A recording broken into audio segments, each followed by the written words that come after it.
दोस्तों नमस्कार, स्वागत है आपका फील्ड स्टडी मंत्रा यूट्यूब चैनल पे। यूपी ट्रिपल एस सी में आज दूसरी परीक्षा हुई है। एक 15 दिसंबर को हुई थी, एक्सरे टेक्नीशियन वाली। उस जो पेपर था कंपैरेटिवली आज थोड़ा सा आसान पेपर है, ठीक है। और ये 5 जनवरी का फर्स्ट शिफ्ट का पेपर है। एक सेकंड शिफ्ट में भी होगा, उसका भी एनालिसिस बताऊंगा मैं। और जो भी आने वाली परीक्षाएं आगे, जैसे बीपीओ का एग्ज़ाम हो गया, लेखपाल का आएगा, जूनियर असिस्टेंट है, तुम्हारा जेई सिविल है, जो भी परीक्षाएं आप देना चाह रहे हैं, जितनी भी परीक्षाएं होंगी सभी के लिए इक्वली इम्पोर्टेंट होगा। सभी छात्र छात्राएं इस एनालिसिस को ज़रूर देखें। बस मैं 2 का एनालिसिस कराऊंगा, यूपी जी के और तुम्हारा कंप्यूटर का। बाद बाकी उसका कोई लेना देना आपका है नहीं। स्पेशल सब्जेक्ट वालों से कोई आपका लेना देना नहीं है, उसको पढ़ने की ज़रूरत भी नहीं है। 2 ही पोर्शन इंपॉर्टेंट है आपके लिए अभी फ़िलहाल में, कंप्यूटर और यूपी जी के। तो उसी का एनालिसिस करते हैं किस प्रकार का पेपर आया है। पिछली बार जो पेपर आया था, जो कंप्यूटर वाला, बहुत ज़्यादा हार्ड था। ये सब हार्ड कहूँगा उसको मैं, क्योंकि मैंने वो उसमें 5-6 क्वेश्चन तो मेरे से नहीं आ रहे थे, तो मैंने एनालिसिस करा ही नहीं था उसका। और अभी देखो ये पेपर जो आया है थोड़ा सा कंपैरेटिवली आसान है, लेकिन जो पेपर देता है उसके लिए डिफ़िकल्ट होता ही है। एग्ज़ाम में बैठ के मूड अलग होता है, एग्ज़ाम के बाहर अलग होता है, ठीक है। तो उनके लिए आप पेपर कैसा है उनसे ही पूछोगे तो ज़्यादा बेहतर बताएंगे। तो शुरू करते हैं, आओ एक एक प्रश्न करके। और इसमें 35 क्वेश्चन कराऊंगा इसमें आपको मैं। देखो दोस्तों, ये शुरू होते हैं क्वेश्चन। अब हम जो अपना हमारा है उसके से शुरू करेंगे, तुम्हारा यहाँ से 66 से। हमारा उससे कोई लेना देना नहीं ऊपर वाले क्वेश्चनों से, क्योंकि वो क्वेश्चन हमारे मतलब के भी नहीं है। 66 क्वेश्चन से 35 क्वेश्चन होंगे। पहला कंप्यूटर का क्वेश्चन देखते हैं। मानव जैसी दिखने वाले रोबोट को क्या कहा जाता है? अगर तुमने फिल्म देखी हो रोबोट तो उससे भी ध्यान आ जाएगा। ह्यूमनॉइड बोलते हैं उसको, ठीक है। ठीक है, ह्यूमनॉइड्स। इसमें ऑप्शन इसका सी सही हो जाएगा, जो इन्होंने लगाया भी है, जो इन्होंने पेपर दिया उन्हें, ठीक है। तो देखते रहेंगे आप, अपने मिला लेना कि कितने आपके सही हो गए। एक तो ये प्रश्न इसका 66 का हो गया सी। अगला देखते हैं। अगला क्वेश्चन है आईएमपीएस। ये पिछली बार भी आया था, फिर आ गया। आईएमपीएस, अगर आप कहीं पेमेंट वगैरह करते होंगे तो आपको इतनी चीज़ जानकारी होगी। ये होता है इंटरमीडिएट पेमेंट सर्विस। तो ऑप्शन नंबर सी इसका सही है। और दोनों में देखते जाओ, इंग्लिश और हिंदी में। ये बहुत आता है आईएमपीएस, जो आप पेमेंट करते हो वो इससे ही होता है, इसी के थ्रू होता है। Immediate payment service, sorry intermediate नहीं, इमीडिएट पेमेंट सर्विस। अगला देखो, कंप्यूटर की मूल भाषा क्या है? देखो, सी, सी प्लस प्लस, पाइथन, ये जितने भी लैंग्वेज बाद में आई हैं, उच्च स्तरीय, हाई लेवल लैंग्वेज या लो लेवल लैंग्वेज, इनसे कोई लेना देना नहीं है। लेकिन कंप्यूटर कौन सी भाषा समझता है? कंप्यूटर की मूल भाषा क्या है? कंप्यूटर में जो बाइनरी डिजिट्स होती हैं, 0 1 इस फॉर्म में चलता है, वो मशीन लैंग्वेज पे ही चलता है पूरा पूरा कंप्यूटर। तो ऑप्शन इसका बी सही हो जाएगा, मशीन लेवल लैंग्वेज, ठीक है। ये तुम्हारा मशीन स्तरीय भाषा, ठीक। तो ये आपका सही है। आगे देखते हैं 69 क्या कह रहा है, इंग्लिश हिंदी दोनों देखते जाओ। क्या बोल रहा है कि निम्नलिखित में से कौन सा ई गवर्नमेंट नहीं है? नहीं वाला जरूर ध्यान रखना, ये नहीं वाला ध्यान नहीं रहता वहाँ पर, और इस चक्कर में क्वेश्चन गलत हो जाते हैं। तो business to business, government to government, government to citizen, government to business, इस प्रकार से है। और इसमें से उपरोक्त में से कोई नहीं। तो ये तो एक बिजनेस का टाइप है, business to business, B to B. इसमें होगा option number A, B to B. ये इंटरनेट ई गवर्नमेंट का टाइप नहीं है। तो ऑप्शन नंबर इसका ए सही हो जाएगा दोस्तों। आगे चलते हैं, अगला प्रश्न है 70। निम्नलिखित में से कौन सा कंप्यूटर के माध्यम से दो उपयोगकर्ताओं के बीच वास्तविक समय संचार है? ठीक है, हब है, गेटवे है, इंटरनेट है, चैट है, उपरोक्त में से कोई नहीं। तो इसमें होगा नन ऑफ दीज, उपरोक्त में से कोई नहीं, ठीक है। तो ऑप्शन नंबर इसका ई सही हो जाएगा। अगला इधर भी देखते जाओ। निम्नलिखित में से कौन सा एक भौतिक चीज़ है जो ईथरनेट या किसी तार पर दिखाई नहीं देती? इंटरनेट दिखाई देता है क्या? बिल्कुल नहीं देता। पैकेट, ये भी नहीं। डेटाग्राम, डेटाबेस, ये कुछ नहीं दिखाई देते। इसलिए इसका भी ऑप्शन ई सही हो जाएगा, नन ऑफ दीज। आगे देखते हैं।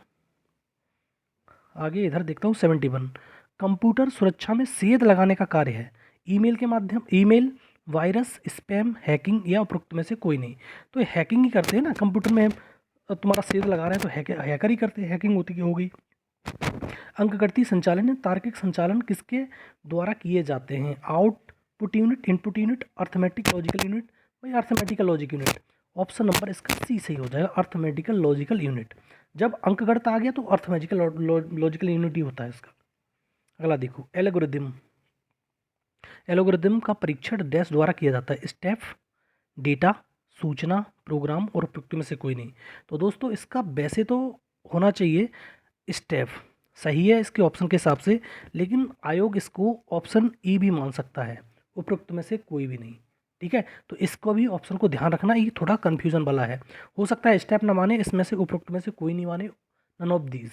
ठीक है, क्योंकि इसमें सारे ऑप्शन, कोई भी ऑप्शन मैच नहीं करता है इसका, तो इसलिए आप देख लेना इस वाले 72 को। वैसे अभी स्टेप ही सही है इसके हिसाब से, स्टेप बाय स्टेप हम करते जाते हैं एल्गोरिदम को। दूसरा, पेस्ट के लिए शॉर्टकट की। अगर शॉर्टकट की याद की हो तुमने, कंट्रोल पेस्ट तो और कंप्यूटर में शुरुआत होती है तभी से सीख जाता है आदमी। ठीक है, तो कौन सी पेस्ट के लिए यूज़ होती है, तो कंट्रोल प्लस बी। ठीक है, कंट्रोल प्लस बी। अब आगे आते हैं, कंप्यूटर का जनक कौन है, ये तो बहुत इजी क्वेश्चन हो गया, चार्ल्स बेबेज है। ठीक है, मॉडर्न कंप्यूटर की बात कर रहे हो, चार्ल्स बेबेज। डीएनएस का फुल फॉर्म क्या है, मतलब क्या है, वही वाली बात पूछ रहा है। तो कभी फुल फॉर्म वाले सवाल हमेशा इंग्लिश में देखा करो, हिंदी में ज़्यादातर गलत होंगे आपके। ठीक है, तो डोमेन सिस्टमेट semi system, domain normalisation system, ये तो है नहीं, डोमेन नॉर्मल सिस्टम नहीं, डोमेन नेम सिस्टम, तो डोमेन नेम सिस्टम, ये ऑप्शन इसका डी हो जाएगा सही। आगे देखो, ये फिर आ गया एक फुल फॉर्म का, और ये पीसीआई का मतलब क्या है। अब पीसीआई इसमें देखो इंग्लिश वाले में, इंग्लिश हिंदी दोनों देखा करो। पीसीआई, पेरीफेरल तो सब में ही है, तो पेरीफेरल तो हो गई, तो ये पेरीफेरल डिवाइस से संबंधित है। तो पेरीफेरल क्या होता है, पेरीफेरल कम्युनिकेशन नहीं होगा, अब कम्युनिकेशन ही कंपोनेंट होगा, तो कंपोनेंट वाला देखो, तो पेरीफेरल कंपोनेंट इंटरफेस, इंटरफेस वाला भी नहीं होगा, पेरीफेरल कंपोनेंट इंटरकनेक्ट होगा, ऑप्शन नंबर डी। ठीक है, पेरीफेरल कंपोनेंट इंटरकनेक्ट, जो डिवाइस होती हैं, पेरीफेरल डिवाइस मतलब बाहर से कोई चीज़ लगा दे, जैसे किसी ने सीडी लगा दी, ये भी वो जैसे कोई तार वायर जोड़ रहे हैं हम, तो वो भी पेरीफेरल डिवाइस उसका काम करते हैं, वायर का। पेरीफेरल डिवाइस हो गई, जैसे आपने तुम्हारा पेन ड्राइव लगा दी तो पेरीफेरल डिवाइस वो भी हो गई, तो इस प्रकार से रहती हैं। निम्नलिखित में से कौन सा उत्तर प्रदेश का, ये हो गई खत्म, चलो नीचे देख लेंगे। उत्तर प्रदेश का राज्य पशु है, भारतीय हाथी, भारतीय चीता, काला हिरण, दलदली हिरण, उपरोक्त में से कोई नहीं, तो इसमें से यही सही होगा, उपरोक्त में से कोई नहीं।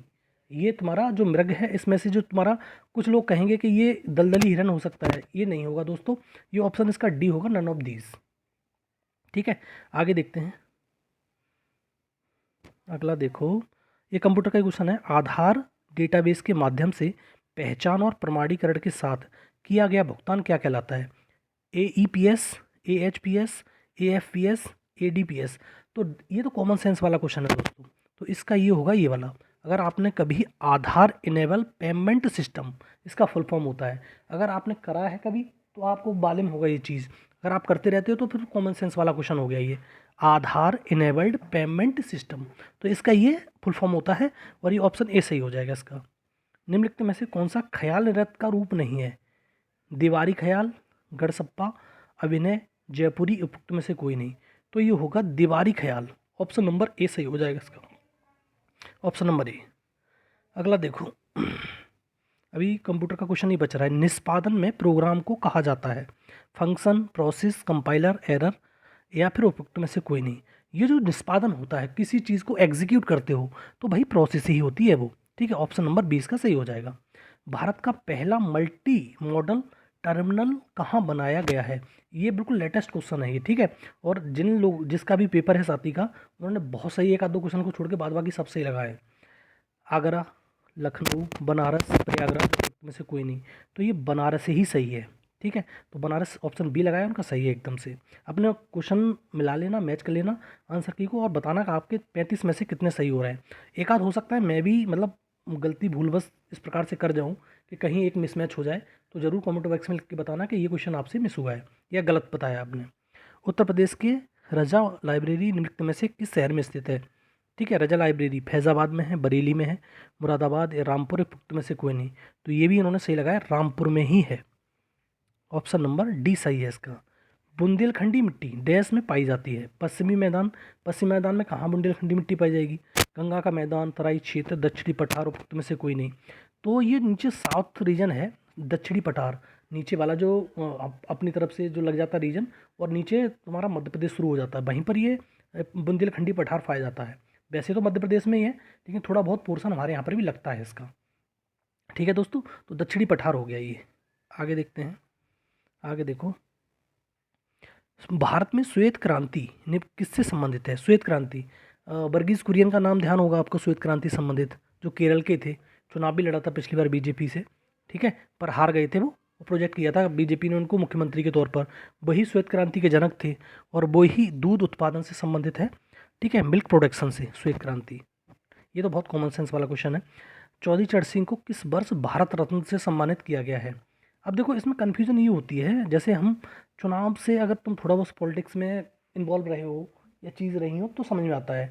2024 में, अभी फिलहाल में ही 2024 में लालकृष्ण आडवाणी को और चौधरी चरण सिंह जी को ये भारत रत्न दिया गया था, और बीजेपी ने उनकी जो पार्टी है अभी, उनके जयंत चौधरी चलाते हैं, उनकी पार्टी को अपने उसमें मिलवाया, मतलब गठबंधन करवाया, उसके बाद उनको भारत रत्न दिया गया, आपको मालूम होगा, सन 2024 में, ठीक है।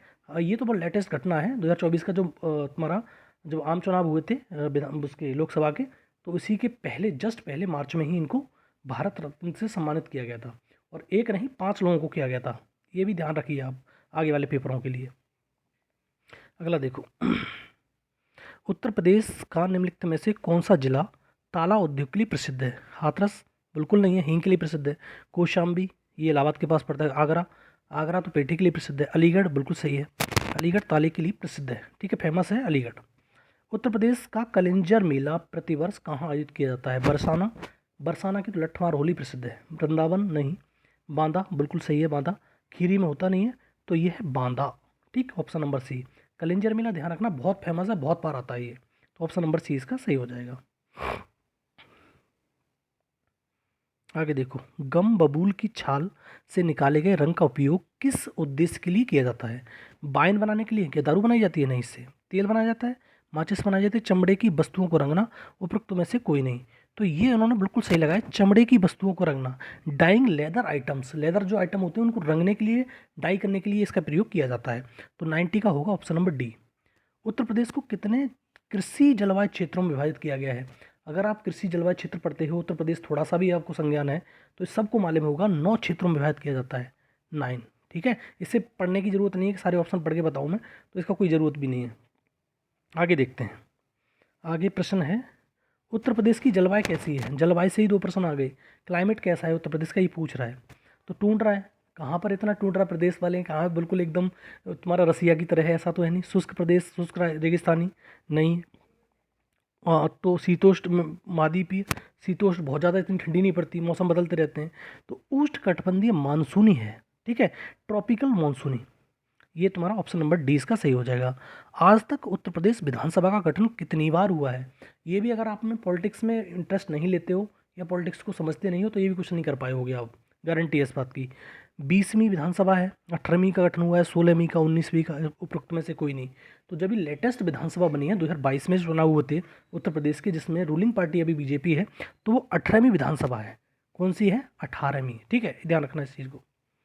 आगे बात करते हैं दोस्तों, देखो, उत्तर प्रदेश में वर्तमान में कितने जीआई टैग किए गए उत्पाद हैं जो भारत में सबसे अधिक राज्य के रूप में अपना स्थान बनाए रखे हैं? 60 है, 69 है, 75 है, 80 है। अभी लेटेस्ट में तो 75 है, ठीक है, 75।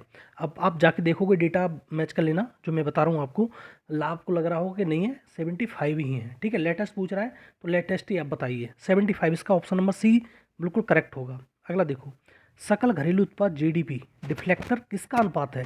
जो सकल घरेलू उत्पाद होता है, ग्रॉस डोमेस्टिक प्रोडक्ट, वो किसका उत्पाद है? अब देखो यहाँ पर जो लिख रहे हैं, नाममात्र सकल घरेलू उत्पाद प्रति व्यक्ति आय, बिल्कुल नहीं है इसका। तो वास्तविक सकल घरेलू उत्पाद से वास्तविक सकल घरेलू उत्पाद नहीं, नाममात्र की संभावित, संभावित वाला तो कोई मतलब भी नहीं है। तो एक ऑप्शन बचा ये वाला, नाममात्र से वास्तविक घरेलू उत्पाद, ठीक है, जो नॉमिनल होता है उससे क्या है, यहाँ से देखो, nominal to real gross domestic product, इसका ये रेशियो होता है। ऑप्शन नंबर डी इसका सही हो जाएगा।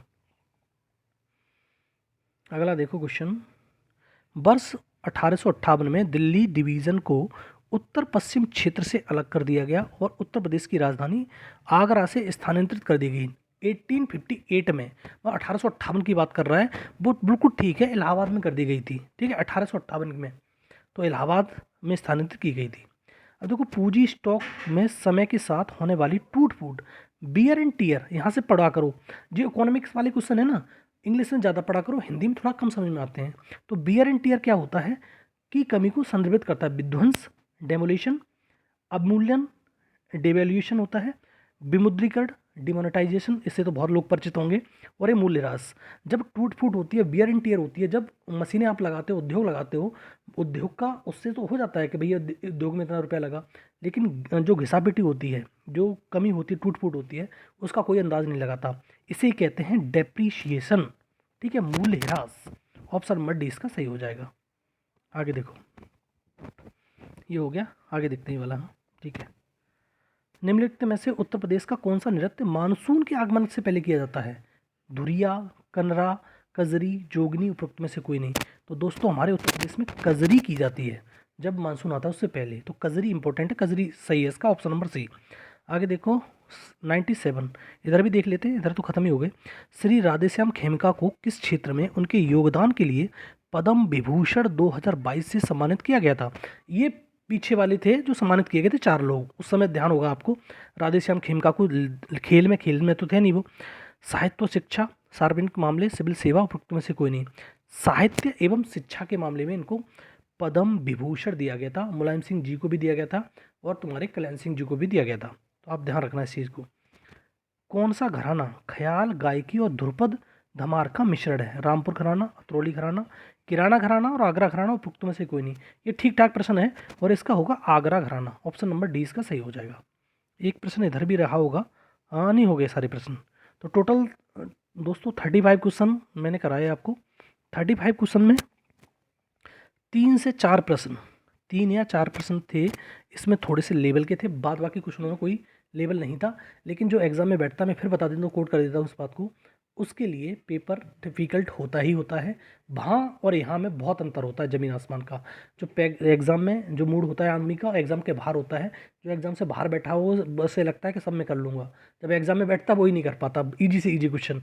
इसीलिए कट ऑफ तो देखो जो उस पेपर एक्सरे टेक्नीशियन का था उससे तो थोड़ा सा आसान है पेपर, लेकिन आपके लिए बेस्ट ऑफ लक है, आपका पेपर अच्छा गया होगा आई होप। और आपके लिए कैसा गया है पेपर, आपने जिन्होंने पेपर दिया है वो ज़रूर बताएं, ठीक है दोस्तों। और जिनका पेपर नहीं है वो ज़रूर देखें इस एनालिसिस को। एक बार शाम को और बताऊंगा मैं, जो 2 सितंबर पेपर होगा उसके बारे में भी हम चर्चा कर लेंगे, कैसा पेपर बनाएगा, ठीक है, ये एजेंसी कैसा पेपर बना रही है।